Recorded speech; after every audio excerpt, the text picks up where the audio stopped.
दयानिधि मारन पर दबाव बढ़ा। बीजेपी ने की सवालों की बौछार।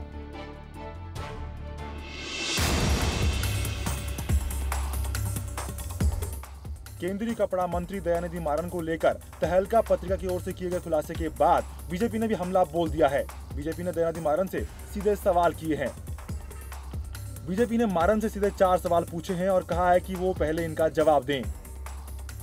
हम ये जानना चाहेंगे कि दयानिधि मारन ये बताएं कि अगर किसी भी स्वरूप में मैक्सिस कम्युनिकेशन विदेशी पूंजी निवेशक कंपनी ने उनके परिवार के सन डायरेक्ट या किसी अन्य कंपनी में पूंजी निवेश किया है किसी भी प्रकार का, तो ये हितों का टकराव है कि नहीं सीधा। दरअसल तहलका ने अपने लेटेस्ट इशू में मारन पर आरोप लगाए हैं कि उन्होंने टेलीकॉम मंत्री रहते हुए कुछ कंपनियों को फायदा पहुंचाया, जिसमें सीधा एयरसेल कंपनी का जिक्र किया गया है।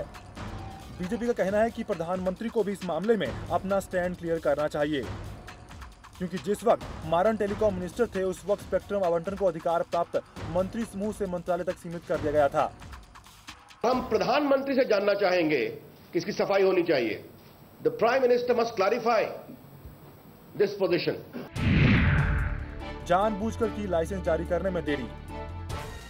तहलका ने अपनी रिपोर्ट में कहा है कि 2006 में टेलीकॉम मिनिस्टर रहते हुए दयानिधि मारन ने लाइसेंस जारी करने में जानबूझकर देरी की। इस देरी के पीछे मारन का मकसद कुछ कंपनियों को फायदा पहुंचाना था। इसी देरी की वजह से एयरसेल को मैक्सिस कंपनी से डील करने का मौका मिल गया। तहलका ने अपनी रिपोर्ट में जो लिखा है उसके मुताबिक मारन के टेलीकॉम मिनिस्टर रहते जितना फायदा कंपनियों को हुआ वो 2G घोटाले से ज्यादा है। तहलका ने नोटिस मिलने से किया इनकार। मारन ने इस रिपोर्ट को लेकर तहलका को एक नोटिस भेजा है, लेकिन तहलका ने मारन के नोटिस मिलने की बात से इनकार किया है। तहलका की ओर से जारी बयान में कहा गया है,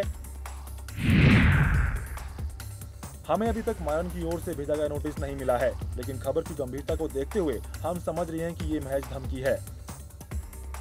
जाहिर तौर पर पहले इरादा, फिर कनिमोझी और अब दयानिधि मारन का घोटाले में नाम आने के बाद डीएम के सवालों के घेरे में है।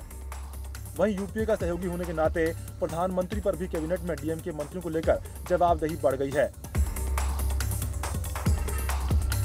Bureau report, India news.